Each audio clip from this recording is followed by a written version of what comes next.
uh, kolaborasi antara PNM dengan Taman Yogyakarta dan PSM SMC ya, yang saya hormati seluruh yang hadir dalam kegiatan malam ini. Juga kemudian di sini juga banyak mahasiswa yang kemudian turut hadir di sini. Semua kemudian kita sama-sama bisa untuk berdiskusi, bisa untuk berdinamika.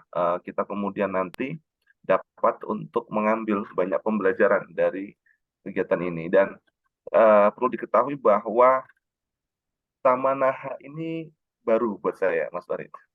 Ini benar-benar baru ini.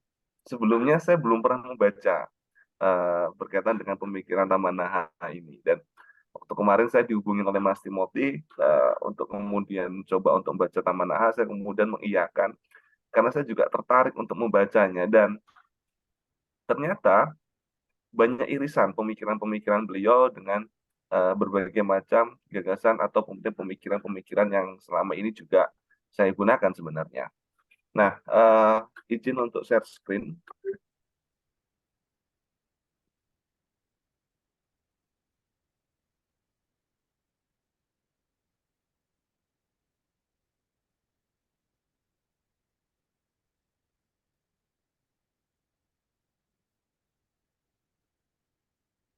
Apakah sudah terlihat?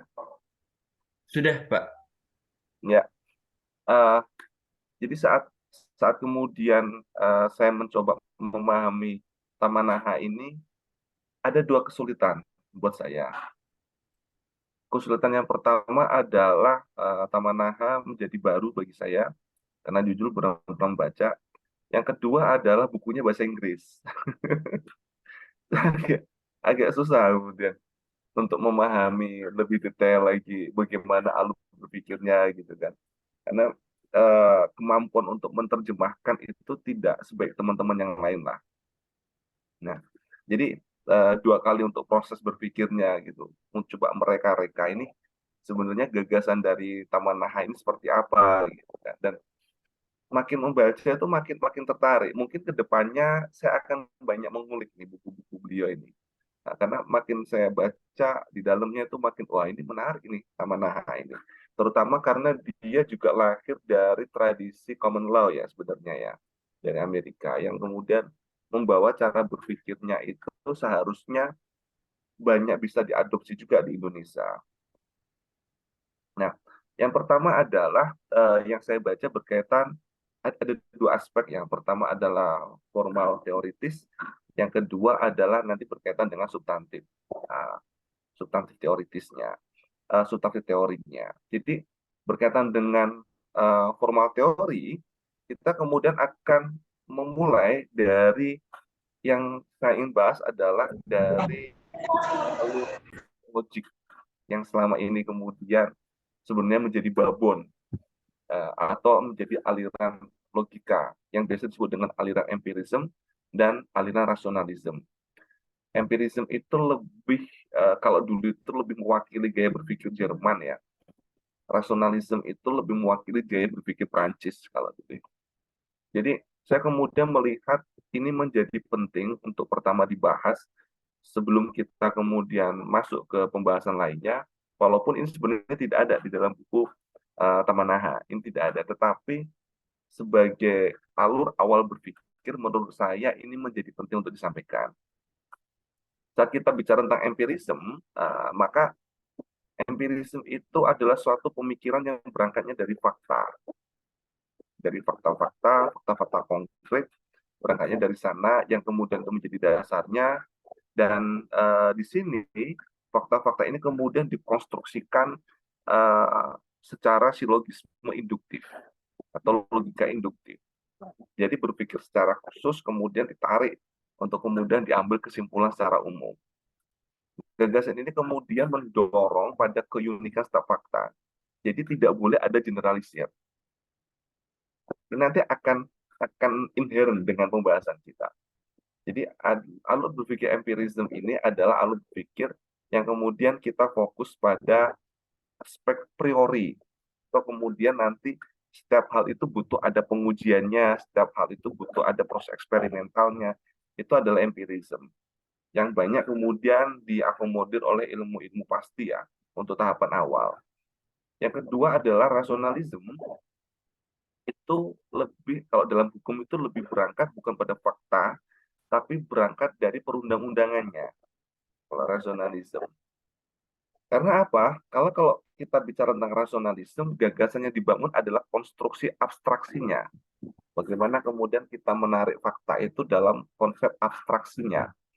Dan di sini yang dibangun adalah logika deduktif dari umum ke khusus. Apa itu umumnya? Umumnya adalah perundang-undangan. Sehingga kemudian yang muncul adalah bagaimana perundang-undangan dengan unsur-unsurnya diuji terhadap fakta. Selesai. Jadi, oh ada fakta A, B, C sesuai dengan unsur, selesai nih. Berarti dia masuk dalam pidana kriminalisasi. Gagasan ini kemudian mendorong pada dua aspek, objektivisme dan kepastian. Objektivisme di sini kemudian menolak gagasan subjektif yang kemudian sangat dipengaruhi oleh nilai, oleh moral, arahnya ke situ. Nah, jadi kemudian objektif ya udah, kalau kemudian sesuai dengan objeknya, sesuai dengan yang ada ya ini peraturan perundang-undangan dan mendorong ke arah kepastian, terutama paling tidak kepastian undang-undangnya yang diarahkan ke situ.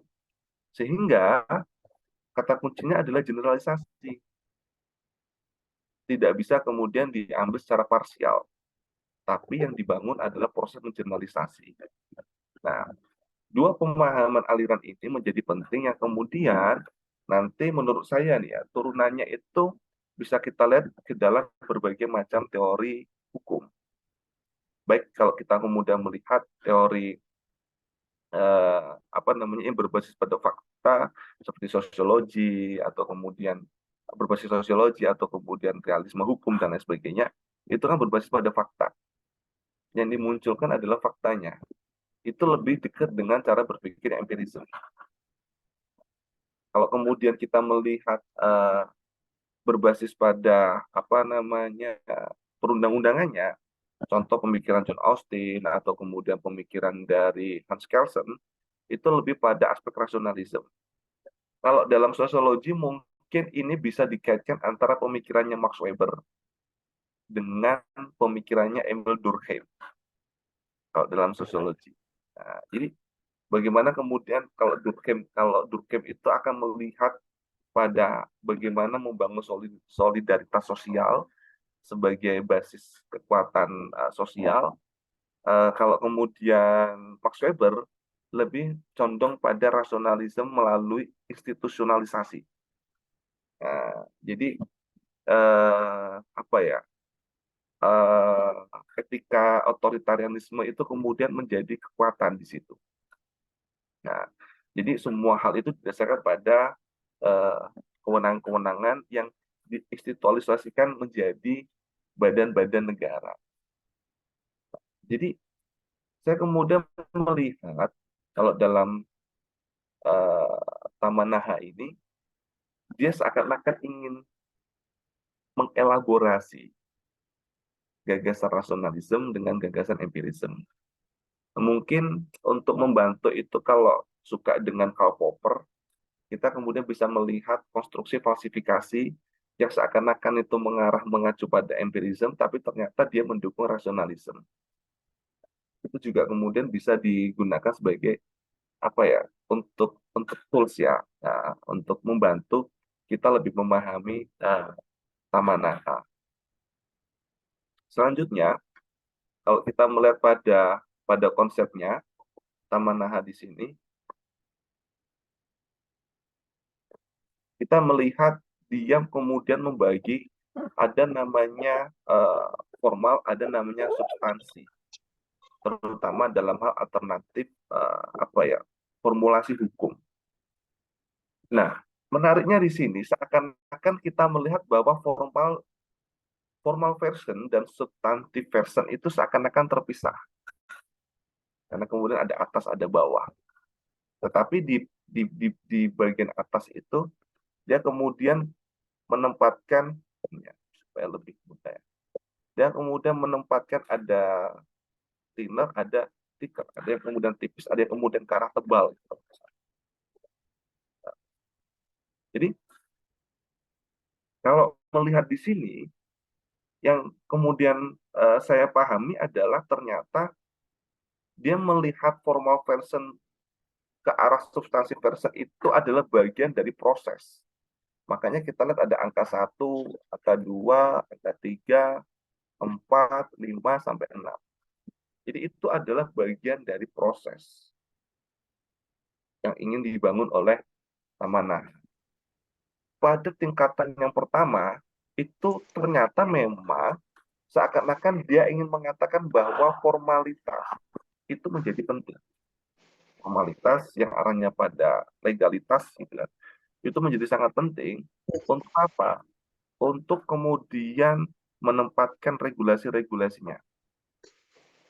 Makanya kemudian di sini disebutkan adalah hukum sebagai alat untuk menjalankan proses pemerintahan. Dari hukum yang kemudian sudah tercipta ini, kemudian dia memasukkan ada namanya legal formal. Yang kemudian legal formal ini dia ingin mendukung proses berasas dan lain sebagainya gitu. Bagaimana penerapan hukum secara umum dan lain sebagainya, terutama dalam logika hukumnya, hukum acaranya dan lain sebagainya ya. Dia ingin kemudian membawa ke tahap the next level lah. Baru kemudian dia memasukkan demokrasi di sini. Nanti akan kita bahas bahwa ternyata pemikiran Tamanaha ini juga melihat demokrasi dengan legality, dengan hukum, itu pada dasarnya juga agak bertentangan sebenarnya. Makanya kemudian kita melihat proses demokrasi itu berfokus pada masyarakat sosial, ya kan? Dan proses legality itu berfokus pada negaranya atau otoritas. Kita akan melihat ke situ nanti. Baru kemudian setelah kemudian level 1, 2, 3 ini kemudian sudah muncul, baru kemudian level selanjutnya adalah substantifnya. Apa itu substantifnya? Bagaimana kemudian ya, bagaimana kemudian hukum itu kemudian mampu mengakomodir berbagai macam hal sampai pada wilayah kesejahteraan. Bagaimana hukum mampu mengakomodir hak individual, bagaimana hukum kemudian selain hak individual mampu mengakomodir keadilan, sehingga terwujudlah masyarakat yang sejahtera.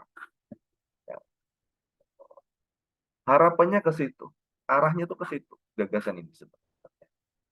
Ya. Jadi eh, ini menjadi ciri khas ya, ciri khas dari apa namanya dari model common law itu yang melihat hukum itu secara fungsional. Mungkin kalau dalam sosiologi talk person ya yang kemudian sering digunakan fungsionalismenya. Kemudian next, uh, saya tidak membahas ini ya, saya tidak membahas bagian dari rule of law, formal, demokrasi, and legality, individual right, kemudian dignity, and justice atau social welfare, tapi saya akan lebih ingin membedah pada poin-poin pemikirannya Tamahana ini apa sih? Tamanaha ini sebenarnya apa sih? Nah, di sini kita bisa melihat bahwa gagasannya itu terbagi atas gagasan yang sifatnya formalistik dan gagasan sifatnya dia substantif. Ya. Kalau gagasan sifatnya dia formalistik, dia berangkatnya itu dari otoritas. Dasarnya adalah otoritas atau pemerintah. Ya, otoritas atau pemerintah. Dia kemudian menjadi pemilik kewenangan. Jadi menurutnya bahwa fungsi dari government atau kemudian pemerintah dalam hal membuat regulasi itu menjadi penting. Dan saya kemudian melihat dia ingin menunjukkan bahwa formalitas di sini ini ingin menunjukkan sisi kekakuan dari hukum itu sendiri. Sehingga pemerintah itu punya atau otoritas itu punya dasar yang kuat saat dia melakukan sesuatu. Tapi di sisi lain, dia tidak ingin menegasikan aspek substantifnya. Yang itu bukan berangkat dari otoritas, tapi hal itu berangkat dari aspek sosial. masyarakat, berangkat dari sosial atau masyarakat. Pembedanya adalah kalau kita bicara wilayah formal itu sifatnya lebih statis, apalagi kalau kita hukum acara ya, itu kan sangat sangat ini ya, sangat statis ya.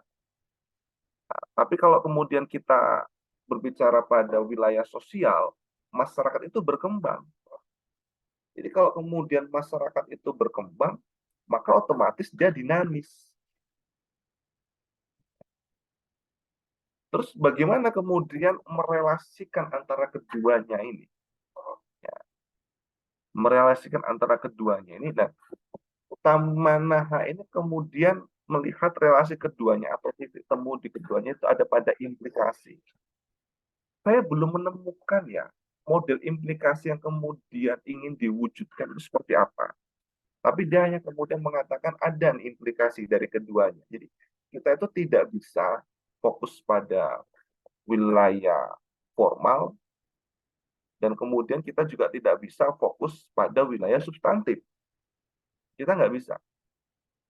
Jadi dua-duanya itu kemudian harus mampu diakomodir di sini. Dan dia kemudian melihat ada implikasi yang kemudian menjadi wilayah keduanya. Masuknya di situ. Dia kemudian melihat di situ. Dan uh, saya coba cari, kemudian apa yang dimaksud implikasinya ini, nanti mungkin kayak di akhir itu ya, nanti akan kita bahas. Itu letaknya ada di mana. Next, ini kita akan melihat bahwa saat kita berbicara tentang uh, Tamanaha juga menyinggung berkaitan dengan supremasi hukum. Ternyata penting menurut dia. Supremasi hukum itu sangat penting. Atau uh, kedaulatan daripada hukum. Hukum menurut dia masih pada wilayah menjadi panglima. Dia kemudian menjadi dasar dasar dari negara, kemudian dasar dari masyarakat. Itu yang kemudian ingin dia munculkan. Tetapi supremasi hukum ini kemudian melibatkan dua hal. Yang pertama adalah apakah dia hanya berfokus pada legalitas atau dia mengarah pada keadilan. Supremasi hukum ini yang kemudian bahasanya itu apa ya, saya kutip itu di atasnya, bahwa penegakan hukum yang mengabdi pada rezim hukum yang tidak bermoral adalah tindakan yang tidak bermoral. Jadi menariknya Tamahana ini mirip dengan Hart ya, yang kemudian ingin memasukkan moral masuk dalam supremasi, tetapi dia lebih open. Kalau kemudian di Indonesia itu mungkin kita teringat dengan Sacito Raharjo. Bagaimana kemudian dia tidak hanya berfokus pada sisi otoritas, tapi humanismenya yang kemudian dimunculkan, perspektif humannya yang kemudian dimunculkan. Makanya bahasa yang terkenal adalah hukum untuk manusia, bukan manusia untuk hukum. Dan supremasi hukum di sini dalam dua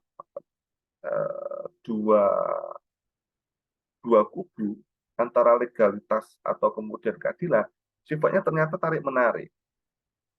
Satu sisi, tapi supremasi hukum itu masih menjadi sangat penting. Apa itu kemudian dimaksud dengan legalitas? Saat supremasi hukum hanya berfokus pada regulasi. Makanya kemudian menjadi pertanyaan dalam relasi keadilan adalah, apakah hukum itu sebenarnya? Apakah hukum itu kemudian hanya dipahami dia hanya sebagai dasar oleh pemerintah, atau apakah hukum itu secara uh, secara konsep, secara marwah itu sebenarnya adalah untuk mewujudkan keadilan.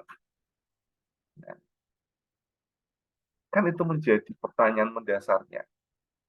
Sehingga orang yang berbicara berkaitan dengan supremasi hukum atau kemudian kedaulatan hukum ini, tidak hanya kemudian dia dicondongkan pada legalitas, tetapi dia harus ditarik pada keadilan. Dalam konteks keindonesiaan ini menjadi menarik. Kenapa dalam konteks ke Indonesia menjadi menarik? Karena setiap nomenklatur perundang-undangan di Indonesia itu saya tidak menemukan adanya satu pun nomenklatur yang menyatakan bahwa peradilan itu ansih hanya untuk menegakkan hukum titik. Enggak ada. Kalau kita masuk dalam konteks keindonesiaan, setiap ada kata hukum, pasti ada kata dan keadilan. Itu yang pertama. Yang kedua, kalaupun itu tidak ada, pasti lebih arahnya adalah keadilan. Kita bisa melihat dari irah-irah, kita bisa tarik dari irah-irah. Irah-irah itu bisa menjadi salah satu dasar kita, pola hukum di Indonesia itu seperti apa. Apakah pola hukum di Indonesia itu kita itu atau seorang hakim itu hanya memutus berdasarkan undang-undang ansih atau bagaimana? Menariknya, kalau kita kemudian melihat konstruksi hukum di Indonesia, seharusnya penegak hukum itu tidak boleh ansih melihat pada undang-undang. Karena irah-irah itu mengarahkan pada nurani, yaitu keadilan berdasarkan ketuhanan yang Maha Esa. Itu sifatnya nurani. Nah, nurani itu apa sebenarnya? Nurani kemudian kita bisa lihat dalam beberapa pandangan, ada yang menyebut nurani itu sebagai bahasa kolbu. Ada nurani itu menyebut sebagai bagian dari ekspresi fungsi kognitif. Ya. Ada juga nurani itu, kalau bahasa psikoanalisanya Sigmund Freud itu sebagai super ego, ya kan? Karena dia dalam wilayah kebijaksanaan. Atau kalau kemudian apa namanya dalam bahasa Islam mungkin disebut sebagai kolbu, ya kan? Tapi menariknya kalau menurut tafsirnya siapa Quraisy Shihab itu kolbu itu sifatnya adalah bolak-balik. Jadi nurani itu kemudian bolak-balik antara apa pikiran dengan hati. Makanya dalam harfiahnya itu kolbu itu berarti pikiran dan berarti hati. Jadi ada dua itu yang kemudian saling bersinergi. Kalau dalam pandangannya terus bagaimana? Ya, itu menjadi suatu gagasan yang bisa kita ambil dari wilayah Minangkabau. Istilahnya adalah raso jo pareso, rasa hati dibawa periksa. Jadi pertama itu pakai rasa, kemudian dibawa periksa. Nah, ini adalah upaya bagaimana kita tetap mengakomodir supremasi hukum. Seharusnya. Seharusnya itu adalah upaya bagaimana kita mengakomodir supremasi hukum. Sehingga antara wilayah legalitas dengan keadilan itu tidak terjadi suatu suatu pertentangan pada dasarnya. Karena di Indonesia itu keadilan itu didasarkan pada legalitas. Sehingga supremasi hukum pada dasarnya masih bisa berjalan. Menariknya, kalau Tamanaha kemudian diajak untuk meneliti hukum di Indonesia, dia akan bisa melihat itu gitu kan. Ya, tidak yang bertentangan. Bahkan kalau kita melihat pedoman pemidanaan pada KUHP terbaru itu kan jika ada pertentangan antara keadilan dengan hukum, maka yang digunakan adalah keadilannya, bukan pada hukumnya. Itu sebagai gambaran bagaimana kemudian metode berhukum kita itu sudah metode yang bukan hanya pada rasional, tapi juga sudah mulai bergeser pada empirisme. Kita kemudian melihat pada fakta-fakta yang ada untuk lebih mengakomodir keadilannya. Walaupun sebenarnya gaya empirisme itu membutuhkan syarat. Nah ini sebenarnya. Apa itu syaratnya? Syaratnya itu pemahamannya harus lebih dalam. Syarat kedua itu nuraninya juga harus jalan. Itu syarat menurut saya. Karena apa? Kalau kemudian tidak didasarkan pada pemahaman, pengetahuan, dan nurani, maka hukumnya kemudian berbasis pada arah ke empirisme itu nanti akan menjadi problem baru yang sifatnya bukan mengarah ke pragmatis yang seharusnya, tapi pada pragmatis sempit ya, untuk kepentingan-kepentingan perorangan saja. Nah, next kita kemudian melihat di sini ada saya geser. Nah, ada penyebutan yang disebut dengan legalitas formal, bagaimana kemudian itu menjadi pengaruh supremasi hukum dan kemudian politik yang itu berangkat atau tujuannya itu adalah berangkat dari kesejahteraan sosial. Jadi kita melihat gini bahwa kesejahteraan sosial itu kemudian menjadi kunci. Bagaimana kemudian hukum itu mampu mensejahterakan. Kalau kita kemudian membaca tujuan negara Republik Indonesia, salah satunya juga mensejahterakan masyarakat. Untuk apa sih kita kemudian merdeka jika ternyata tujuannya untuk miskin? Kan nggak mungkin. Ya kan? Kita merdeka nih, tapi kemudian tujuannya miskin. Itu tidak mungkin sekali. Pasti setiap orang ingin kemudian makmur, wealth, atau kemudian sejahtera. Nah, untuk mendorong ini ada dua cara, secara supremasi hukum dan secara politik. Mungkin secara politik itu lebih pada gagasan moral, nilai yang kemudian lebih dinamis. Dan gagasan supremasi hukum itu kemudian lebih sebagai uh, jaminan berkaitan dengan hak masyarakat, gitu kan. Jaminan terhadap kewajiban negara, gitu kan. Harusnya ada penjamin. Kita kadang bingung saat kemudian kita sebagai masyarakat, apa sih sebenarnya jaminan kita sebagai masyarakat? Atau kita sebagai masyarakat melihat negara, kita kemudian bingung apa sih sebenarnya jaminan negara untuk kemudian menjalankan kewajibannya. Kita kemudian sering bingung. Dan dua hal itu yang kemudian nanti menjadi dasar untuk legalitas formalnya. Jadi kita kemudian nanti kembali arahnya adalah ke arah kesejahteraan sosial. Kalau kita juga mengacu dari Tamanaha itu. Next.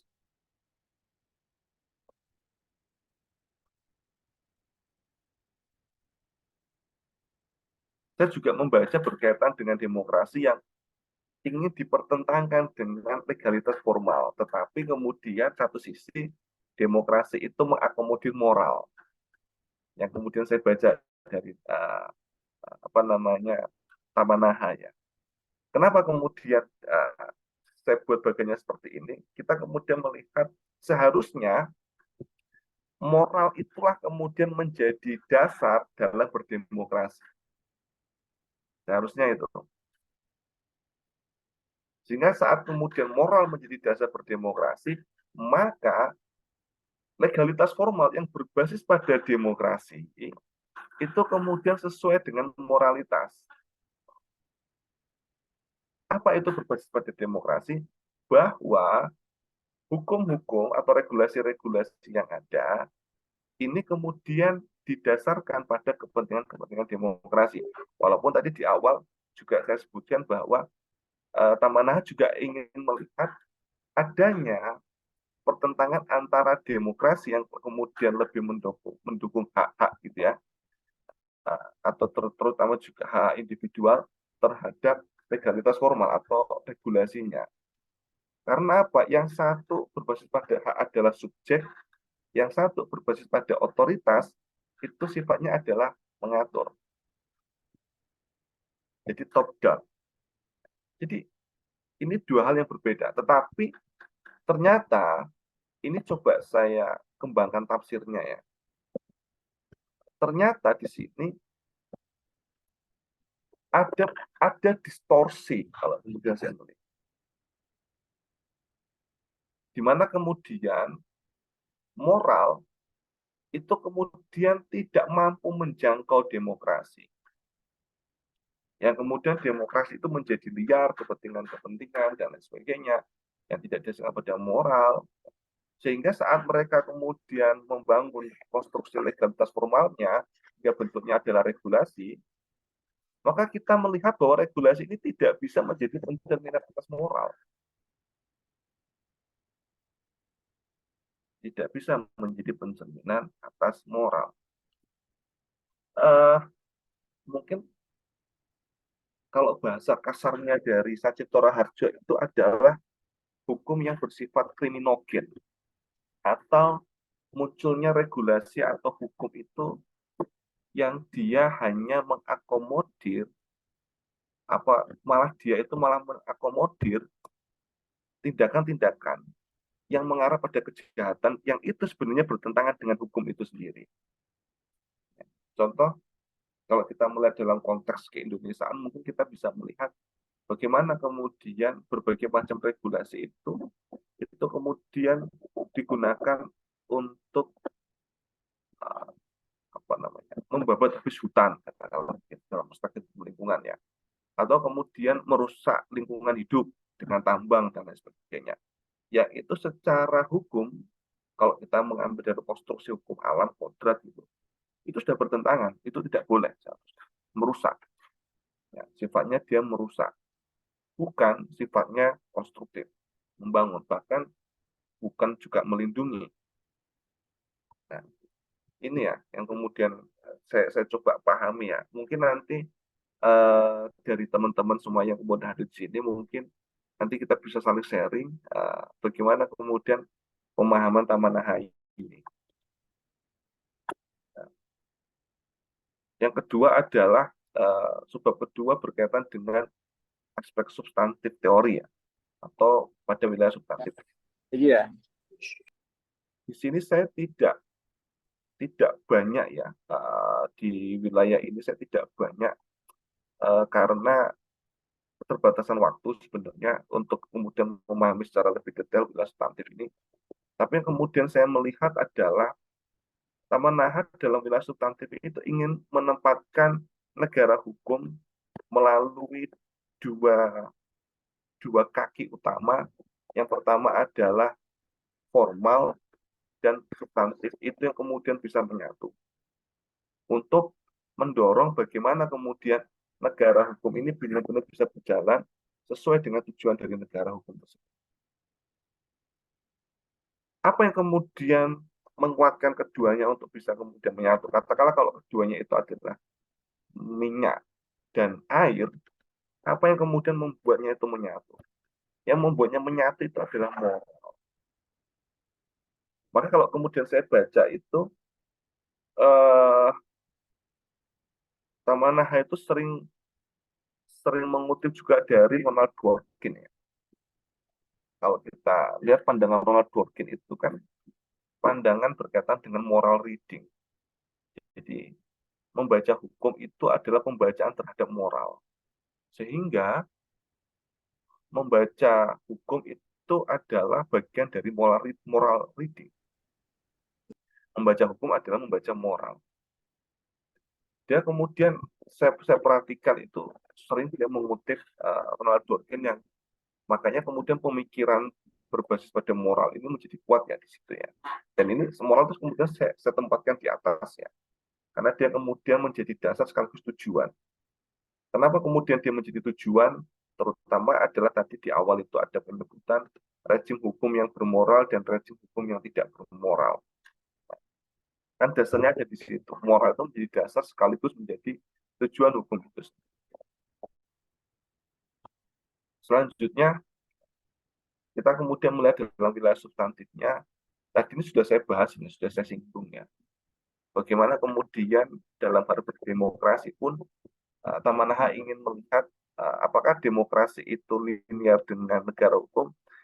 Dia sebenarnya ingin memberikan garis demokrasi. Gitu ya. Bahwa demokrasi itu berangkat untuk proses mengakomodir hak individu, di sisi lain negara hukum itu muncul sifatnya untuk mengatur.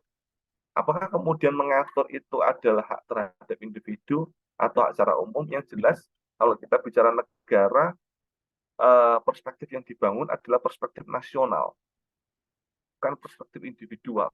Kepentingan yang diutamakan adalah kepentingan nasional, bukan kepentingan individual. Dan kemudian muncul pertanyaan juga bahwa bagaimana dengan positioning negara yang kemudian mengakomodir hak individu untuk menggugat peraturan. Contoh nih, kita punya Mahkamah Konstitusi. Gitu kan. Bagaimana dengan positioning itu? Maka dia kemudian sampai pada satu titik bahwa pada dasarnya proses bernegara itu adalah proses berdemokrasi. Karena kemudian dengan negara itu berdemokrasi, mengakomodir hak individu dan lain sebagainya, pada dasarnya itu kemudian didukung oleh pengaturan itu sendiri. Jadi pengaturan itu kemudian harus didorong ke arah situ. Walaupun kita melihat masih dalam perspektif kepentingan publik. Dan kita juga melihat bahwa adanya hak individu yang kemudian dilanggar oleh regulasi itu harus dimaknai sebagai representasi dari hak kolektifnya. Itu bagian saya. Oh, kalau ini kemudian dia ini dianggap berarti nanti yang lain juga otomatis juga akan apa namanya dilanggar atau kemudian dirugikan ya, kalau bahasanya dirugikan. Ini ya, ini wilayah substansi yang kemudian coba saya pahami dari Taman Naha. Dan selanjutnya kita melihat dari pemikiran umumnya Taman Naha, ini saya coba ini ya, nyari-nyari ya. Nah, sebenarnya arah berpikirnya itu bagaimana sih sebenarnya gitu. Nah, secara umum kemudian Taman Naha itu ingin melihat pada dua hal besar. Yang pertama adalah realisme. Realisme ini sebenarnya lebih representasi dari empirisme dan substantif tadi itu, dan formalisme yang kemudian lebih menjadi representasi rasional dan juga berkaitan dengan apa namanya formal tadi. Nah, titik temu keduanya itu ada pada pragmatisme. Ada pada pragmatisme. Saya kemudian coba cari tahu dimaksud pragmatisme di sini itu di mana. Karena kemudian dia berangkat dari asumsi bahwa realisme dengan formalisme atau legal realism dengan legal formalism ini pada dasarnya itu bertentangan. Dan kemudian dia ingin mencari titik temunya. Titik temunya ada pada pragmatisme yang saya lebih melihat pragmatisme itu sebagai asas dulmatahid. Saya lebih melihat itu apa itu asas dulmatahid? Asas yang berbasis pada kemanfaatan. Menariknya gagasan ini juga dulu yang sudah dibangun oleh Supomo. Jadi kalau melihat Supomo itu dulu juga sudah mengarahkan konstruksi negara hukum Indonesia yang kemudian dibangun nantinya itu mengarah pada asas dulmatahid yang kemudian dikembangkan sebagai negara integralistik. Di mana asas dulmatahid itu dijalankan berbasis pada tiga prinsip, yakni desa Kalapatra sesuai dengan tempat, sesuai dengan waktu, sesuai dengan situasi kondisi. Nah, penyebutan pragmatisme di sini kemudian ada perevisian berkaitan dengan legal realism yang dia sebut dengan balance realism atau penyeimbang realism ataupun balance formalism. Yang kedua-duanya itu lebih menjadi penyeimbang antara kemudian cara berpikir yang formalistik dengan kemudian cara berpikir yang lebih empirik atau realisme dalam masyarakat. Karena kalau kita melihat berbagai macam bentuk penelitian realisme itu kan mereka lebih memfokuskan pada kasus-kasus tertentu, dan realisme juga melihat bahwa sebenarnya tidak ada putusan hakim yang benar-benar sama. Setiap hakim pada dasarnya itu punya pandangan masing-masing terhadap suatu kasus. Itu sangat dipengaruhi oleh kapasitas kognitifnya, juga sangat dipengaruhi oleh ini ya, apa namanya, oleh psikologisnya.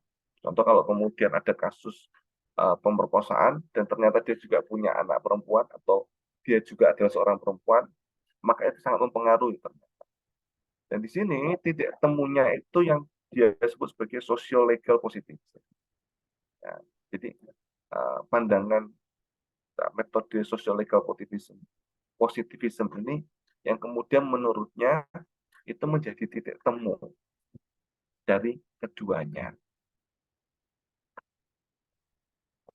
Next, masih ada lainnya. Mungkin itu aja. Jadi itu yang kemudian coba saya pahami dari Taman Naha. Mungkin nanti kita bisa berdiskusi.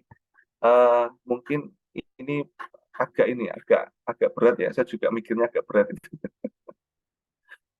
Mungkin itu saja, Mas Farid. Terima kasih. Monggo. Ya, baik. Terima kasih banyak Pak Ilham. Luar biasa. Terima kasih atas pencerahannya. Sekarang kita masuk ke sesi diskusi ya, yang harusnya ini lebih seru nih karena banyak mahasiswanya Pak Ilham. Dan untuk teman-teman dari Fakultas Hukum UAD itu barusan di-share link presensi kelas filsafat hukum ya di kolom chat. Silakan diisi mungkin ya untuk kelasnya Pak Ilham. Pertama ini dari Prof. Sidarta ada yang disampaikan pada kolom chat. Pada intinya beliau mempertanyakan kenapa Tamanaha itu menyusun urutan 1, 2, 3 di sebelah atas dan 4, 5, 6 di bawahnya. Gitu. Mungkin oleh Prof. Sidarta bisa dielaborasi atau dijelaskan lebih lanjut mengenai pertanyaan ini.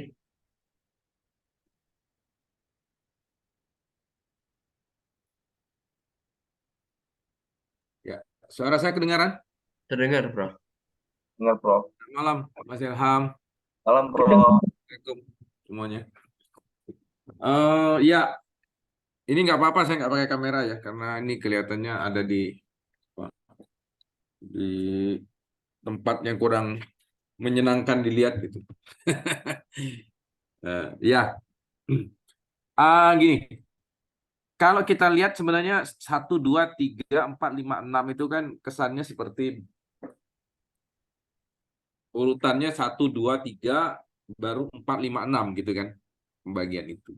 Cuma kan Tamanaha menyusunnya itu tidak horizontal gitu, 1, 2, 3, 4, 5, 6-nya. Tapi setelah sampai 3, lalu 4-nya itu ada di bawah 1 kan. 5 itu ada di bawah 2.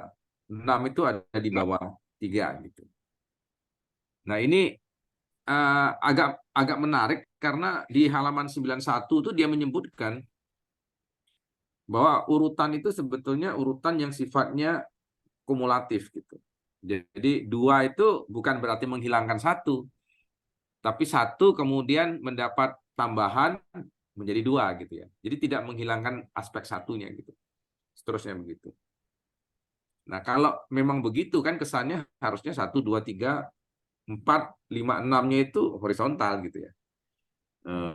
Dan cuma kalau itu terjadi, berarti kan bangunan negara hukum itu harus dibangun, sisi aspek formalnya itu harus 1, 2, 3 dulu. Artinya tidak bisa 1 kemudian substansinya masuk ke 4 gitu. Jadi 1 itu kesan kita kalau dibikin gitu kan temennya harus 4 gitu. 2 itu temennya harus 5 gitu kan kesannya gitu. Nah, ini menarik. Apakah tidak mungkin 1 itu justru berteman dengan 5 misalnya? Jadi semacam ada dia melakukan permutasi ya. Jadi ada banyak kemungkinan gitu bahwa sisi formal dengan sisi substansialnya itu tidak selalu harus kaku seperti itu gitu. Nah, ini mungkin bisa dikomentari dulu ya, karena menurut saya banyak negara yang sebenarnya rule by law tapi bisa saja sampai ke misalnya ke right of dignity justice itu ada gitu ya, bisa jadi ya. Itu sih agak menggelitik saya sih melihat itu ya. Ya, Terima kasih. ya, makasih banyak Prof. Sidarta. Sebelum ke Pak Ilham, mungkin kita persilakan dulu dari Bapak, Ibu, atau teman-teman lain yang mau bertanya atau menanggapi, atau bahkan ya menambahkan, atau mau mengkritisi juga boleh ya. Silakan. Di sini ada Pak Tristam, ada Pak Jamal, saya tadi lihat ada Pak Paulus juga, dan teman-teman dari Ahmad Dahlan. Oke, kalau belum ada, saya serahkan dulu kepada Pak Ilham ya untuk menanggapi yang dari Prof. Sidarta tadi. Silakan Pak Ilham. Ya, eh, terima kasih Mas Farid, terima kasih Prof. Saya juga banyak belajar di sini Prof. Saya coba waktu saya melihat awal itu juga saya melihat ternyata Taman Naha itu menempatkan negara hukum, rule of the law itu pada tingkatan yang paling paling dasar gitu. Yang kemudian itu seharusnya diisi dengan banyak hal baru gitu. Ya kan. Nah, jadi bagaimana kemudian kita membangun negara hukum itu, apakah kemudian memang harus secara formalistik terlebih dahulu, baru kemudian kita kemudian mengarah pada wilayah substantifnya. Eh, saya kemudian teringat kisah Soekarno dan Hatta dulu itu kan. Jadi dulu itu kemudian Soekarno ingin aksi massa, Hatta ingin penyadaran dulu. Nah, kata Hatta, loh, bagaimana kita bisa membangun negara kalau kemudian orang-orangnya kemudian bodoh? Kita butuh penyadaran, pendidikan, dan lain sebagainya. Soekarno bilang, loh, itu nanti bisa diwujudkan setelah kita jadi negara. Makanya kemudian aksi massa terlebih dahulu. Nah, itu kan semacam representasi gagasan yang satu, kemudian nanti formalnya dulu menjadi negara dulu, baru kemudian nanti diisi secara substantifnya. Ada yang penting regulasinya terlebih dahulu, baru kemudian nanti diisi juga secara substantifnya untuk mewujudkan tujuan negara. Tapi di sisi lain, ini akan kehilangan ruhnya. Kalau kita melihat dalam proses historis di Indonesia, saya coba untuk melihatnya dalam sebagai tools untuk melihat Indonesia, gitu. Kalau kemudian kita melihat proses di Indonesia, pertanyaan substantif itu sudah muncul bahkan sebelum Republik Indonesia muncul melalui Rajiman Widioningrat. Apa sih kemudian dasar filosofisnya Indonesia ingin merdeka? Itu kan pertanyaan substantif sebenarnya, bukan pertanyaan secara formal, bukan arah formal, tapi arah substantifnya, paling substantif padahal. Gitu kan. Dan kemudian di sini memang menjadi menarik saat Tamanaha juga kemudian menempatkan hal ini itu bukan sebagai ini ya, Prof. Bukan sebagai uh, proses untuk next level kemudian satu dihilangkan, enggak. Tetapi mungkin nanti sebagai capaian tapi tanpa kemudian menghilangkan yang lama. Contoh saat kemudian sudah menyampai pada tahap individual right, tidak kemudian berarti bahwa rule by law-nya itu kemudian menghilang. Enggak, tidak muncul. Dan kemudian mengukir semuanya itu, tools-nya kemudian dibangun adalah tools berkaitan tadi yang disebut sebagai social legal positivism. Kemudian tools untuk mengakomodir semua.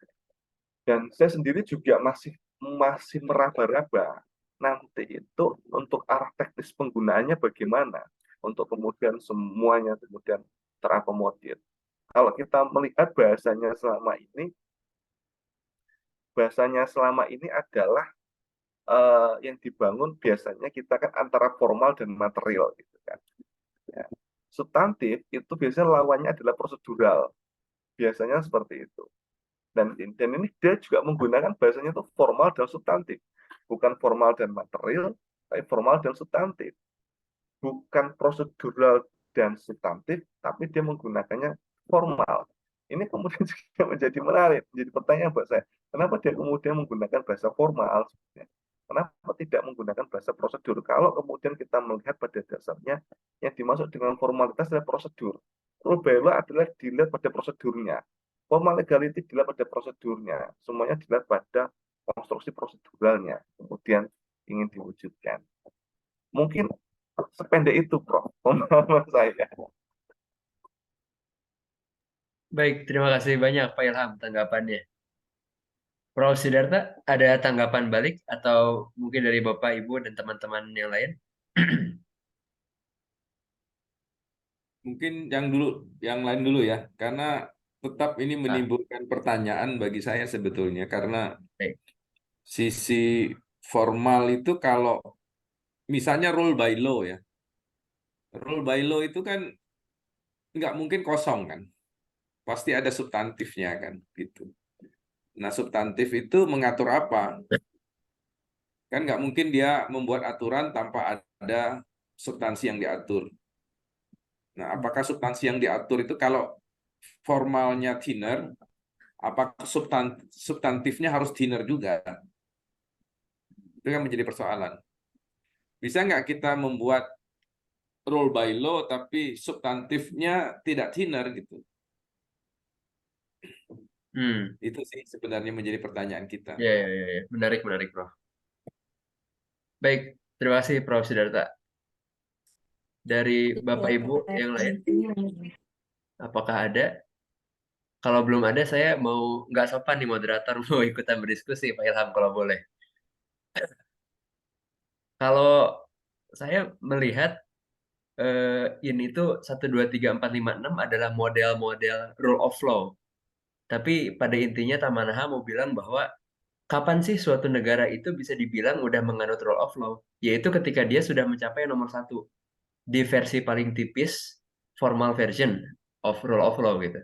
Nah, eh, justru ketika dia mau mencapai nomor 4 ya, mengenai apa perlindungan terhadap hak-hak individu, dia harus memiliki 1, 2, 3 dulu. Artinya nggak mungkin ada satu hukum misalnya yang bisa misalnya ya mesejahterakan umum kalau dia dibentuk tanpa proses demokrasi, kalau dia nggak menganut formal legalitas yang benar, nggak dibentuk oleh hukum apa pihak yang berwenang sesuai dengan prosedur gitu.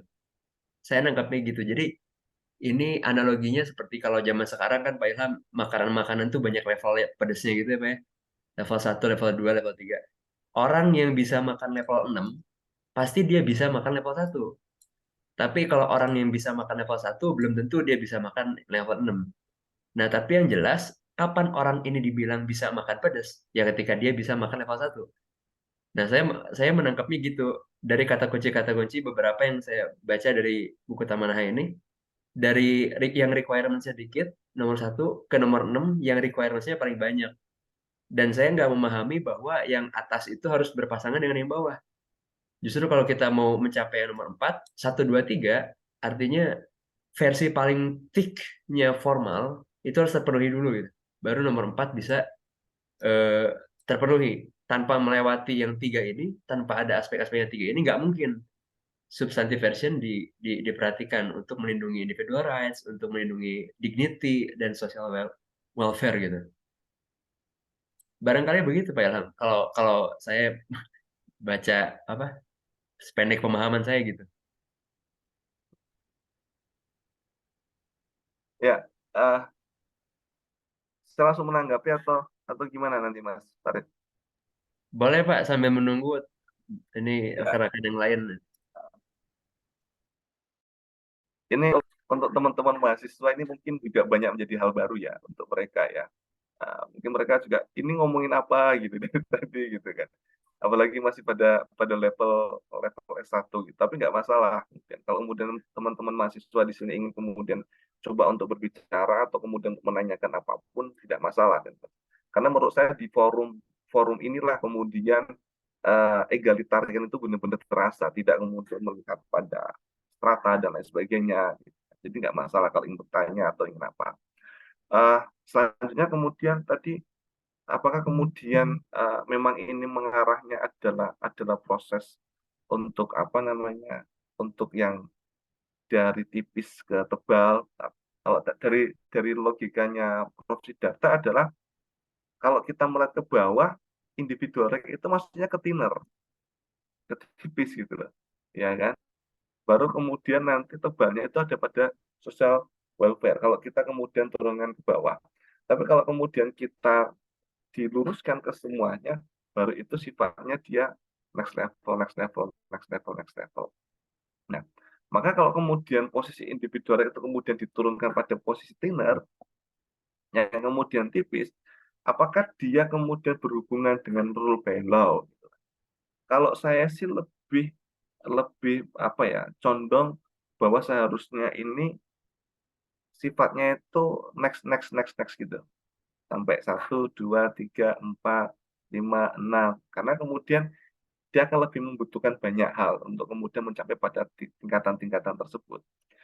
Tapi di sisi lain, kita kemudian melihat apakah ini ada proses kesengajaan untuk menempatkan atas bawah, atau kemudian sebenarnya karena kemudian untuk memudahkan bahwa rule by law, formal legality, dan demokrasi and legality itu adalah wilayah formal, kemudian individual right of dignity sampai social welfare itu adalah pada wilayah substantif, gitu kan. Untuk kemudian memisahkan itu saja gitu loh. Kalau saya sih lebih lebih condong juga saya sepaham dengan Mas Farid bahwa itu adalah prosesnya next level, next level, next level, next level gitu. dari proses yang tipis kemudian pada proses yang tebal. Walaupun tadi sejak awal juga Prof. Siddhartha juga sudah protes, emang mungkinkah kita kemudian membuat hukum tanpa ada substansinya? Kan nggak mungkin juga. Sama kemudian, apakah mungkin membuat hukum tanpa adanya gagasan atau berkaitan dengan keilmuan hukum atau metode dalam pembuatannya? Kan juga nggak mungkin. Pasti ada dasarnya. Dan dasar itu adalah substantifnya. Tapi kalau kita melihat dalam pandangan si Tamanaha, ini kemudian dia melihat substantif pada social welfare itu sebagai tujuan yang kemudian capaian akhirnya itu. Apakah itu yang dimaksud ada substantif dalam wilayah social welfare atau kemudian substantif di wilayah lainnya. Menariknya juga justice itu ditempatkan pada poin 5, bukan pada poin akhir. Poin akhir adalah social welfare. Itu juga sebenarnya menarik untuk kemudian digagas, dibahas gitu kan. Apalagi kalau kita kemudian melihat pola berdemokrasi, di Indonesia sendiri kita kemudian melihat, dulu saya ingat baca bukunya, siapa namanya, Muhammad Hatta yang dia mengatakan bahwa proses demokrasi kita itu jauh lebih maju loh, karena kita sudah mencapai pada demokrasi ekonomi. Apa itu demokrasi ekonomi? Social welfare sebenarnya, demokrasi ekonomi. Nah, yang kemudian waktu itu di Muhammad Hatta ditulis dalam bukunya Demokrasi Kita itu, dia kemudian menjelaskan tentang hal itu dan kemudian dia mengkritisi tentang berbagai macam bentuk demokrasi. Apakah demokrasi yang dimaksud itu di sini bahwa setiap regulasi itu harus kemudian berangkat dari gagasan masyarakat yang itu lebih mendukung pemikiran Jürgen Habermas ya, demokrasi deliberatif, atau kemudian semuanya itu ya formal saja. Ya kalau kita melihat pasal 96 Undang-Undang P3 pembentukan peraturan perundang-undangan itu kan meaningful participation sifatnya tidak wajib. Jadi demokrasi dalam pembentukan peraturan perundang-undangan itu pada dasarnya di Indonesia itu tidak wajib. Tidak menjadi hal yang substantif pada dasarnya. Walaupun pada putusan MK tahun 2009 sampai putusan yang terakhir berkaitan dengan Undang-Undang Cipta Kerja, dia melihat itu sebagai hal substantif. Tapi regulasi kita tidak melihat hal itu sebagai substantif. Mungkin itu Mas Farid. Baik, terima kasih Pak Ilham. Oke, untuk Bapak Ibu teman-teman lain, silakan ya, juga terutama untuk mahasiswa-mahasiswanya Pak Ilham yang ingin bertanya atau menanggapi. Ada Pak Jamal. Silakan Pak Jamal. Selamat malam Pak. Ya, terima kasih. Assalamualaikum. Salam sejahtera buat kita semua. Saya tertarik betul sama apa yang disampaikan Mas Ilham. Saya panggil Mas ya. Kelihatannya saya juga kepingin dipanggil Mas. Panggil Dek saja Pak, Dek Ilham Pak. Iya, soalnya kalau dipanggil Pak itu kok kayaknya padahal kita lahirnya cuma beda bulan ya. Enggak, jadi gini, saya menikmati benar ya. Pertanyaan saya begini, jangan-jangan kita ini terjebak sama urusan angka 1, 2, 3, 4, 5, 6. Apa iya sih kita ini harus mensistematisasi, mengklasterisasi, memangkat-mangkatkan kedudukan 1, 2, 3, 4, 5, 6 ini? Saya khawatir kita malah terjebak nanti mensistematisasi telur sama ayam mana duluan. Nah, jadi hal-hal seperti ini, bukankah kita mau ngomongin judul besarnya buat pandangan saya substansi ya, substantif karena saya pekerjaan saya di bidang bekerjanya hukum, jadi tidak tentu saja harus berbasis teori ya, tapi setelah teori itu yang saya menikmati. Jadi kalau tadi disinggung antara kognisi, sebetulnya Mas Ilham harus mengkaitkan dengan afeksi karena tadi disinggung kolbu. Kan ini dua pasang yang tidak boleh dipangkat-pangkatkan begitu ya, mana duluan. Itu dua hal itu harus bekerja bareng. Kalau tadi disinggung Quraish Shihab harus berpikir bolak-balik. Saya merasa ada di situ. Itu banyak loh contoh konkret. Minggu lalu sebetulnya kita juga mendiskusikan kurang lebih seperti ini. Cuman Mas Ilham penjabarannya buat saya lebih lebih membantu pencarian saya, gitu ya, dalam cerita Tamanaha ini. Jujur saya Mas Ilham, saya ini dengan fenomena yang ada akhir-akhir ini saya kok meragukan rule of law ini ada apa enggak, supremasi of law ini ada apa enggak. Padahal itu kalau kita lihat sebetulnya kalau dikerjakan dengan hati, selain masalah legalnya, itu ketemu kok, nyampe kok kita. Nah ini kita yang selalu mengkotak-kotakan begini, ini akhirnya kita, kesan saya yang saya tangkap, kita nggak pernah sampai kepada substansi. Kita asik aja memperdebatkan hal-hal yang urut-urutan tadi itu ya, sistematisasi tadi itu. Kita ya saya paham akademisi dituntut untuk itu.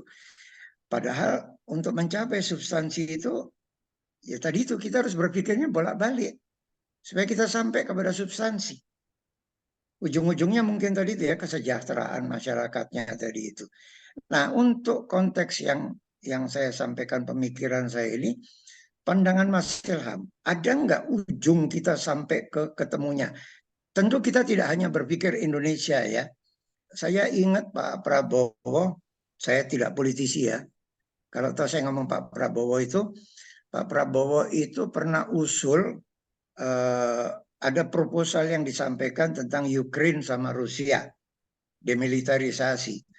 Saya membacanya bukan benar salah, tapi ide itu kok saya melihat juga dengan hati, demilitarisasi itu. Tapi ternyata pandangan yang lain menganggap itu pro Rusia dan lain sebagainya.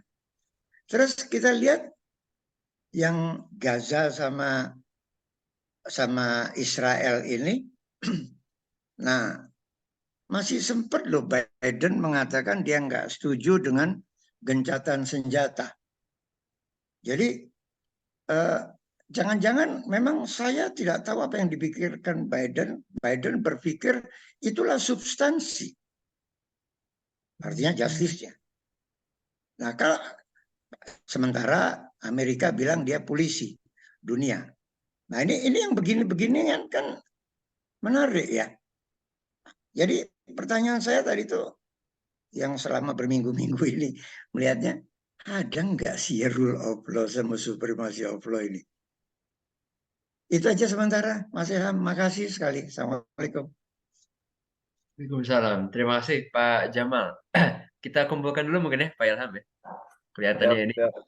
Nah, ada Pak Tristam di kolom chat mempertanyakan mengenai di mana mau ditempatkan meaningful participation dalam skema yang 6 tadi mungkin. Mungkin Pak Tristam bisa dijelaskan lebih lanjut mengenai pertanyaannya. Terima kasih. Ya, mari kita tempatkan perbincangan tentang Tamanaha. Dia memberikan sebenarnya panduan kalau bicara tentang negara hukum atau rule of law. Mari kita buat lebih konkret ya. Jadi jangan kayak Pancasila abstrak sekali terus kita pakai untuk apapun gitu.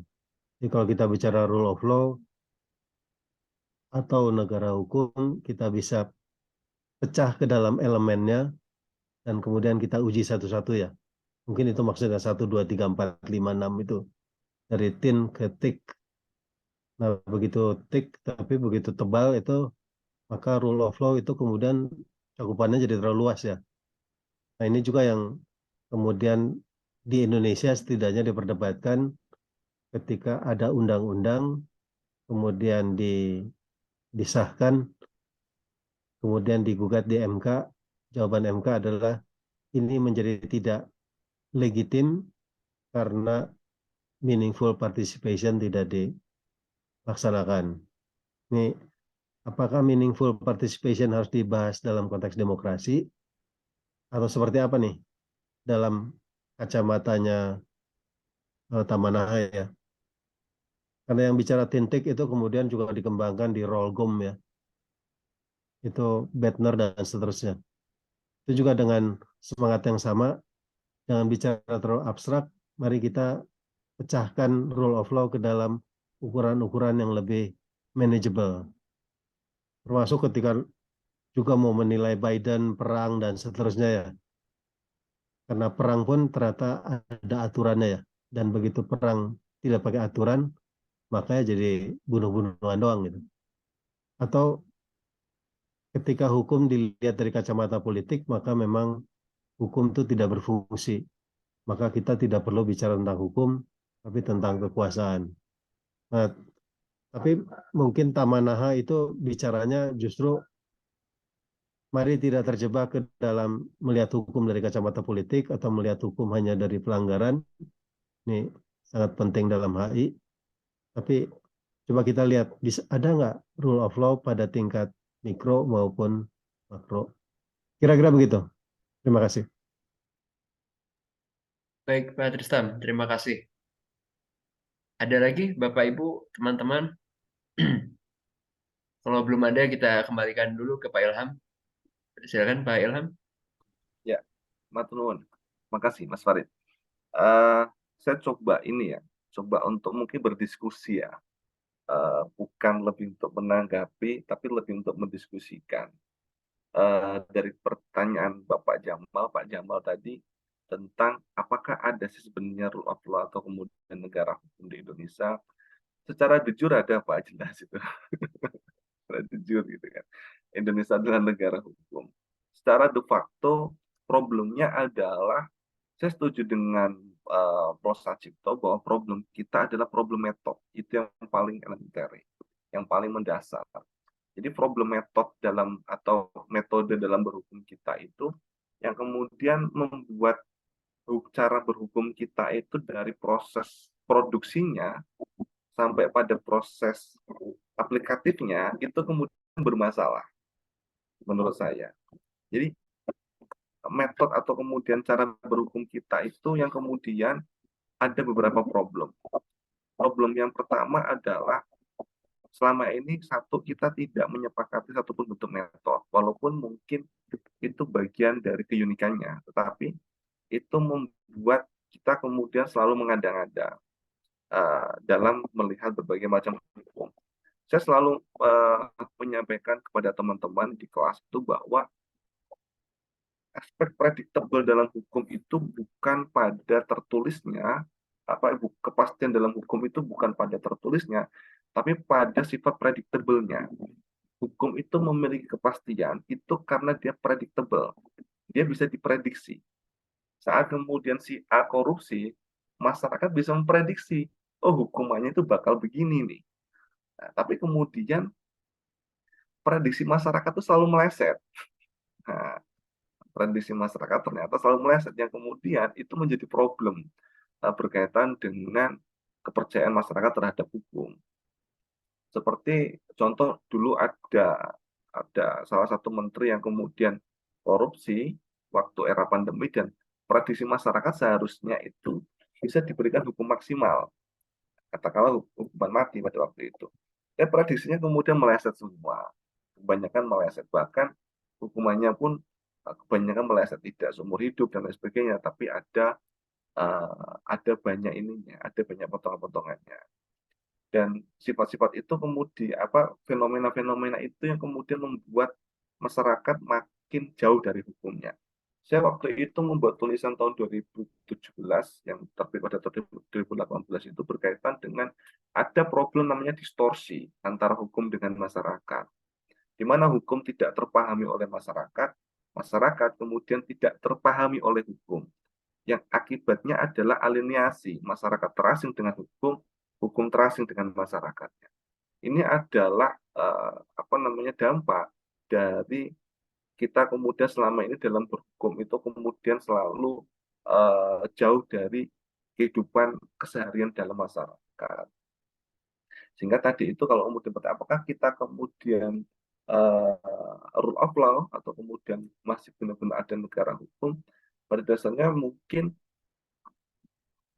menurut saya adalah kita perlu ada metode dalam berhukum di Indonesia. Kalau sekarang kan sudah mulai muncul ya, ada pedoman pemidanaan dan lain sebagainya. Itu adalah salah satu bentuk metodenya sebenarnya. Yang kedua adalah berkaitan dengan meaningful participation yang kemudian tidak dikaitkan dengan putusan MK dan lain sebagainya. Satu itu memiliki problem formal sekaligus problem substantif. Kalau kemudian tempatkan di mana meaningful participation, seharusnya pada yang paling pertama pun sudah muncul meaningful participation. Rule value itu sudah muncul di situ seharusnya, karena ada pengaturan di situ. Kalau kita kemudian melihat di Indonesia, pengaturnya pada pasal 96. Tapi pada pasal 96 ayat 1 Undang-Undang P3, pembentukan peraturan perundang-undangan, di situ menyebutkan bahwa ketentuan minimum participation itu sifatnya bukan wajib, tetapi hak dari masyarakat. Nah, dan hak itu kemudian itu bisa digunakan juga bisa tidak. Dan hak itu bukan sembarang hak. Pada ketentuan ayat 3, hak siapa yang kemudian dimaksud adalah masyarakat yang berkepentingan. Contoh kalau kemudian katakanlah negara ingin membuat undang-undang anti kemiskinan, gitu kan, dan saya itu bukan orang miskin, berarti di mana kepentingan saya, gitu kan? Apakah kemudian kita perlu menempatkan orang-orang miskin kemudian memberi aspirasi, kan itu juga tidak masuk akal. Walaupun sekarang terakhir komunikasi dengan teman-teman di Balik, mereka punya sistem khusus nih di website untuk kemudian masyarakat bisa aktif memberikan aspirasi-aspirasinya, menyampaikan aspirasi-aspirasinya berkaitan dengan undang-undang yang sudah masuk prolegnas. Mungkin itu yang kemudian bisa saya sampaikan, tetapi pada wilayah aplikatif sebenarnya meaningful participation itu sudah masuk pada wilayah substantif dan aplikatif. Jika mengacu pada penjelasan pertimbangan putusan MK, sayangnya itu tidak kemudian berwujud norma, tapi berwujud sifatnya pertimbangan. Dan kalau kemudian kita melihat secara moral, harusnya digunakan. Karena apa? Ketidak tercukupinya meaningful participation itu yang kemudian membuat Undang-Undang Cipta Kerja itu inkonstitusional bersyarat. Jadi secara moral, kita kembali pada Tamanaha itu, berhukum itu juga harus bermoral. Gitu. Berhukum juga harus berbasis pada moral. Gitu. Kalau kita melihat pada konteks itu. Nah, ternyata itu kemudian tidak terakomodir. Hal itu kemudian tidak terakomodir, yang kemudian negara masih melihat secara pragmatis, alih-alih untuk mewujudkan, kalau kemarin kita bicara putusan MK yang kemarin, untuk kemudian mengakomodir meaningful participation, negara kemudian menggunakan otoritasnya untuk membuat perpu. Mungkin itu yang bisa saya sampaikan. Ya, baik. Terima kasih Pak Ilham. Di kolom chat, Prof. Siddhartha mengirimkan satu tulisan yang dibuat oleh beliau mengenai Rolex dan Rollcom.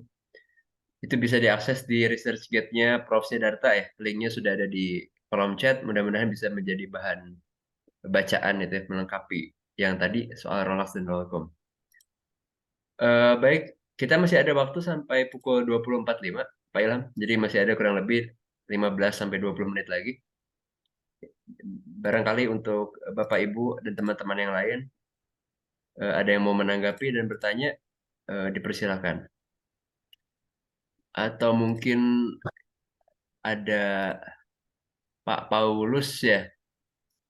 Pak Paulus yang pekan lalu menyampaikan materi bab berapa? 5 dan 6. Itu mungkin bisa sedikit ini Pak di share gitu ya. Kira-kira kesinambungannya dengan bab 7 dan 8 apakah ada ya pengaruhnya antara pemikiran-pikiran Tamanaha di bab 7 dan 8 ini dengan latar belakang Cold War dan sebagainya.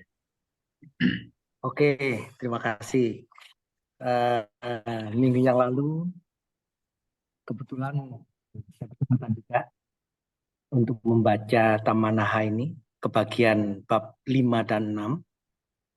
Tapi bahasanya lebih ke mempertentangkan sebetulnya konsep sosialis dan liberalis. Ujungnya juga sama. Artinya ada hal-hal yang tidak sepenuhnya konsisten.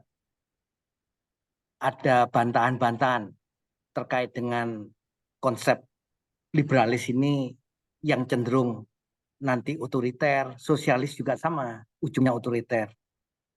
Tapi saya tertarik dengan apa yang disampaikan Pak Tristam tadi ya.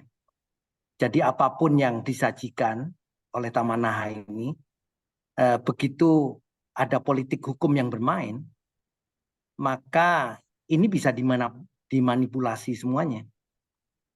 Ya, konsep apapun, kalau politik hukum masuk di dalamnya, ini bisa dimanipulasi. Bisa menjadi kepentingan mereka yang berkuasa. Tidak lagi hukum itu untuk membagi kekuasaan, tetapi malah melanggengkan ide-ide otoriter dari siapa yang berkuasa. Itu yang saya lihat. Jadi apa yang disampaikan oleh Tamahana memang dia sampaikan semuanya.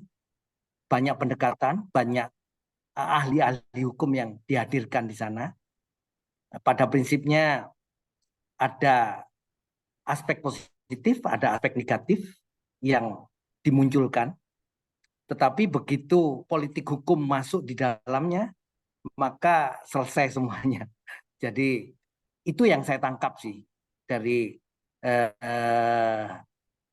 pemaparan sampai dengan bab ini. Itu aja, bukan pertanyaan tapi sedikit pemahaman saya terkait dengan apa yang sudah saya baca ya minggu yang lalu. Terima kasih. Ya, terima kasih Pak Paulus atas pencerahan dan sharing bab 5 dan 6-nya. Pak Ilham mungkin ada yang hendak disampaikan lagi? Cukup sih kalau saya, Mas Bang. Ini mumpung belum ada yang bertanya, mungkin saya mau bertanya lagi gitu, Pak. Menurut Bapak dan kalau misalnya Bapak minjem pandangannya Taman Naha juga dan kita merujuk pada bagan yang tadi tuh, kalau suatu aturan itu dibentuk tidak melalui proses formal yang benar, proses prosedur yang benar, maka kan hasilnya dia nggak bisa nyampe ke yang substantif gitu. Kalau kita merujuk pada bagan Taman Naha yang tadi. Nah, tapi persoalannya gugatan-gugatan judicial review ke MK yang dasarnya adalah cacat formal itu sangat jarang diterima kan gugatannya. Nah, padahal cacat formal itu sama beratnya dengan cacat substantif gitu. Kalau saya melihat bagan yang tadi ya dan yang saya pahami. Nah, menurut Pak Ilham kira-kira bagaimana ya, Pak? Ya, kalau kita secara ilmu perundang-undangan sebenarnya berbeda ya. Cacat formal dengan cacat substantif atau cacat material. Sebenarnya itu kan dua hal yang kemudian berbeda. Yang kemudian formal itu berkaitan dengan proses dalam pembentukan peraturan perundang-undangannya. Yang material itu berkaitan dengan isi peraturan perundang-undangan yang merugikan dari para pihak atau kemudian dari masyarakat itu sendiri. Nah, kalau kemudian kita melihat pada pandangan Taman Naha, dia selalu menekankan pada sisi substantif yang tidak bisa dilepaskan. Jadi, Taman Naha seakan-akan ingin mengakomodir antara cara berpikir yang rasional, yakni secara formal prosedural, tapi secara empirik itu kemudian tidak bisa ditinggalkan. Makanya kemudian kalau kita membaca Taman Naha, salah satunya adalah kita membaca urgensi dia tentang genealogi hukum itu sendiri. Jadi hukum itu kemudian harus dianggap sebagai bagian dari genealogi atau proses berproses, yang itu adalah representasi dari wilayah sosial. Itu adalah representasi dari wilayah substantif. Nah, itu yang kemudian ingin coba dia gabungkan. Jadi hukum kemudian jangan saja a priori, tapi priori dong, lihat dong kondisi sosial masyarakat dan lain sebagainya yang kemudian selama ini sudah berlangsung. Nah, kalau kemudian kita membaca kembali bagaimana kemudian menempatkan positioning yang kemudian paling muncul adalah sebenarnya bagaimana menempatkan moral yang selalu dia singgung. Kalau dalam bab ini tuh dia sering banget tentang moral itu.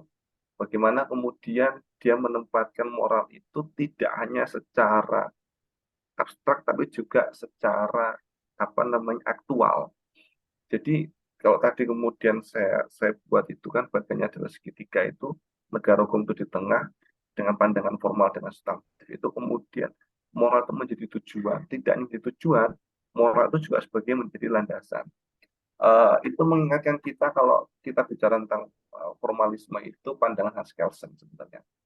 Hans Kelsen pernah mengatakan bahwa uh, hukum itu menjadi representasi moral karena hukum itu seharusnya dibuat oleh orang-orang yang bermoral. Ya, makanya tadi yang mengganggu itu mana gitu. Kalau tadi kemudian saya membuat bagian moral ada proses distorsi, itu yang mengganggu itu di mana? Tadi mengganggu sudah disebutkan oleh Pak Paulus juga adalah politik hukum yang kemudian tidak well atau bahasanya apa namanya konfigurasi politik ya, konfigurasi politik sebagai pembentuk peraturan perundang-undangan itu yang kemudian tidak merepresentasikan. Tapi kemudian kalau kita tarik, bagaimana kita mau apa namanya mau berharap lebih berkaitan dengan pembuatan peraturan perundang-undangan jika kemudian kita melihat demokratisasi sendiri itu, terutama di dalam tubuh partai politik, itu juga tidak banyak berjalan. Bagaimana kalau kita mau tarik lagi, bagaimana kemudian kita akan mendapatkan proses demokratisasi itu yang kemudian akan baik berjalan, yang kemudian akan mendapatkan orang-orang yang berkapasitas dan kapabilitasnya oke, jika proses politiknya tidak pernah oke. Jadi kalau ditarik, bagaimana proses politiknya oke jika kemudian regulasinya masih membuka celah terhadap hal itu. Mungkin itu aja Mas Pak. Iya, makasih banyak Jadi Pak Ilham. lingkaran Ini mungkin Pak Hotib Umam, ini salah satu guru saya juga. Pak, malam Pak. Barangkali ada yang mau ditanggapi Pak, disampaikan.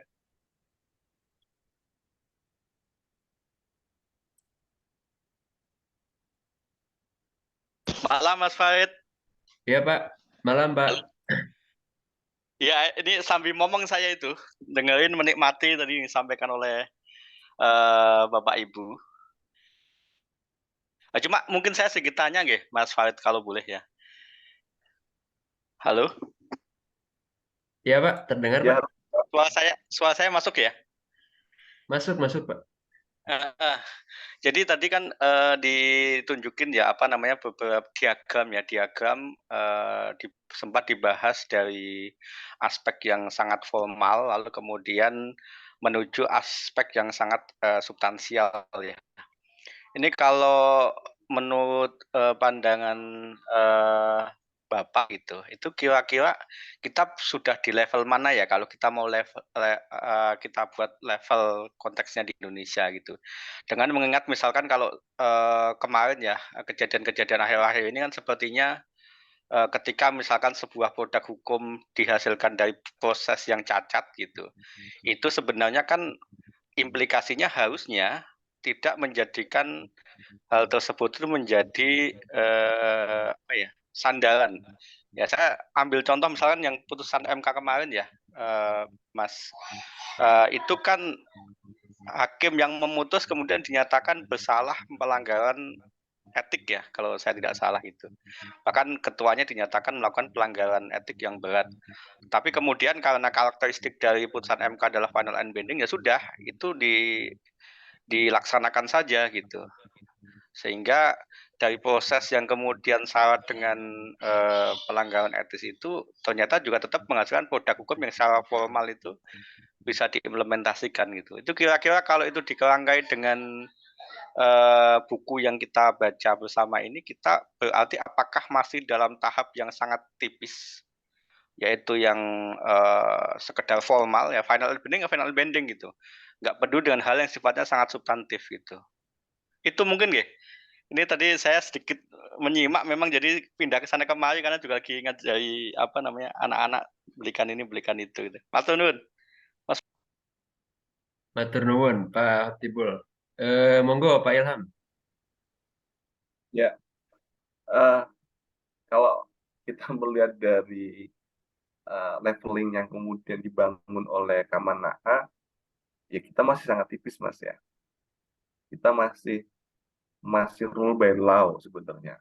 Kalau kemudian kita mau jujur ya, karena kalau kemudian kita mau masuk ke leveling next levelnya itu masih banyak persoalan gitu loh. Ya, masih banyak sekali persoalan di situ. Mau formal legality-nya, mau demokrasinya juga problem, bahkan regulasinya juga problem, mau apa namanya individual right-nya juga sampai pada social welfare-nya. Itu semuanya masih problem. Jadi kalau kita kemudian mau ngambil pada proses leveling, level 1 lah kayaknya. Ah, ini untuk penyemangat kita supaya kita lebih giat ini. Masih di level yang paling tipis ya, Mas. Supaya lebih giat itu kan.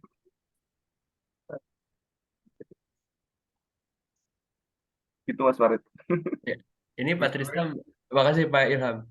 Pak Tristam ini share satu artikel lagi, tulisannya Adrian Bentner ya, Pak Tristam.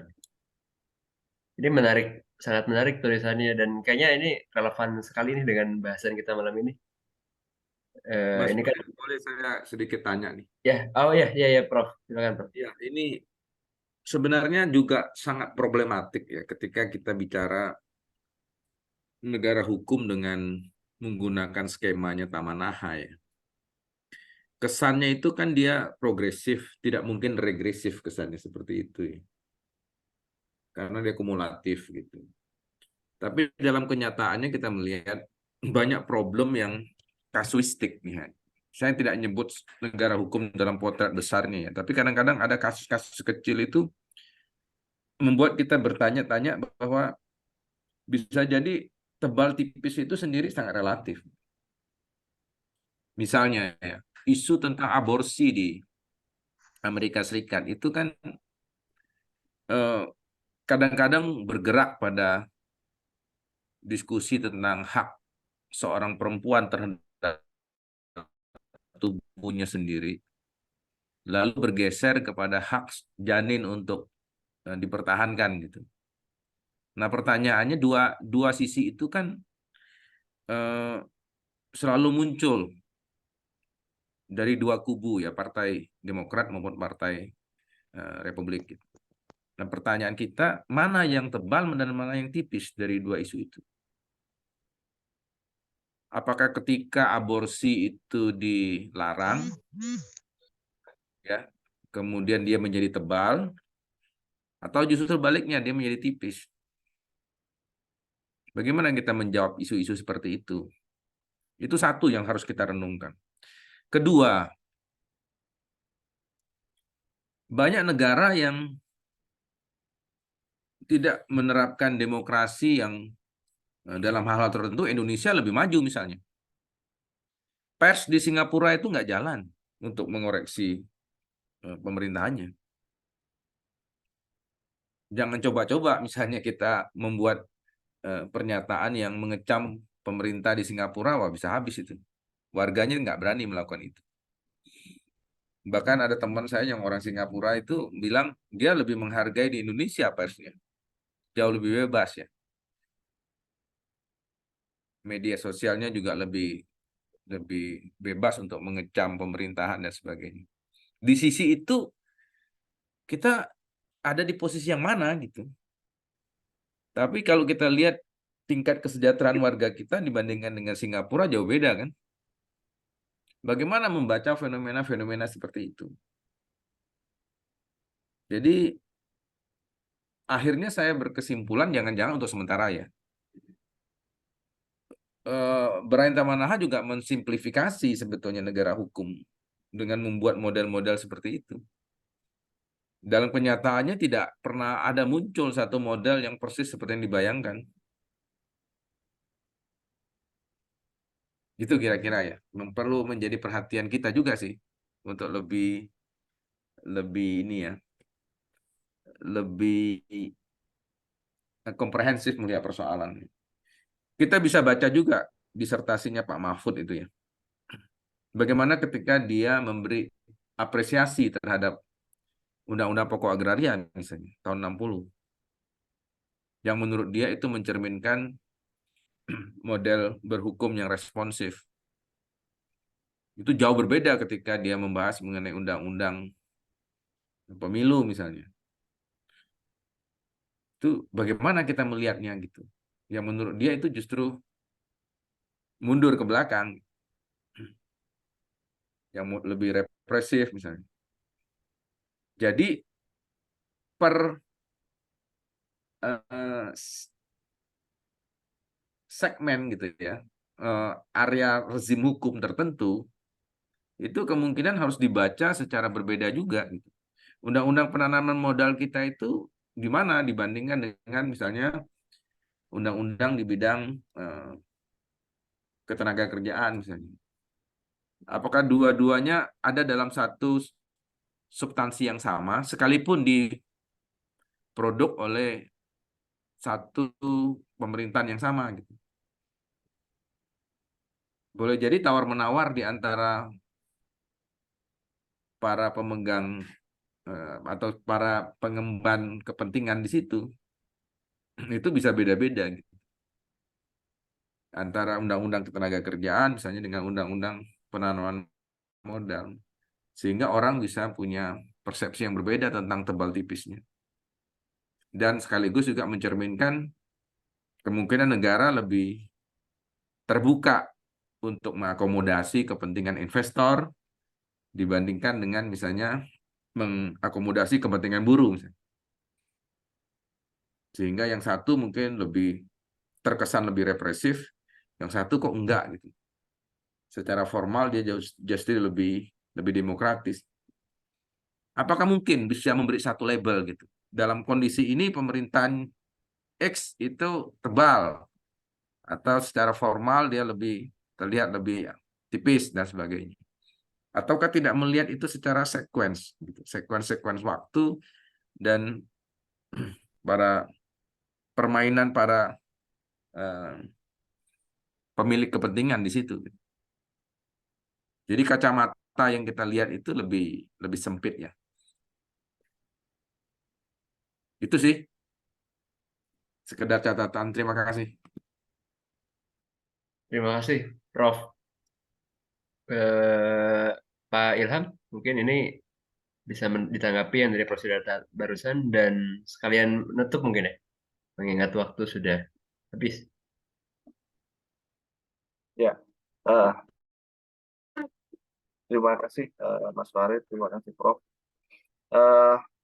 Saya juga setuju Prof ya, kalau kemudian memang setiap tools yang ada, baik dari berbagai macam pemikir itu, langkah pertama adalah dipelajari, dipahami, langkah selanjutnya adalah dikritisi. Itu adalah bagian dari cara pandang kita untuk mengukur, untuk kemudian melihat, menjelaskan, dan kemudian menginisiasi bagaimana pengembangan-pengembangan yang seharusnya dilakukan. Di sisi lain memang kita memang tidak boleh, saya setuju kita tidak boleh terjebak pada satu pandangan ansih yang kemudian itu akan membawa kita taklid ya pada pandangan tersebut. Kita kemudian seakan-akan melihat itu sebagai kebenaran. Tapi di sisi lain kemudian kita juga melihat bahwa adanya pandangan-pandangan itu mampu atau kemudian membantu kita untuk melihat lebih jelas persoalan yang ada. Jadi kalau dengan adanya kemudian leveling yang dibangun oleh Taman Naha itu, kemudian yang kemudian muncul dalam pikiran saya adalah Indonesia itu paling tidak ada pada level mana, dan itu akan menjadi menarik.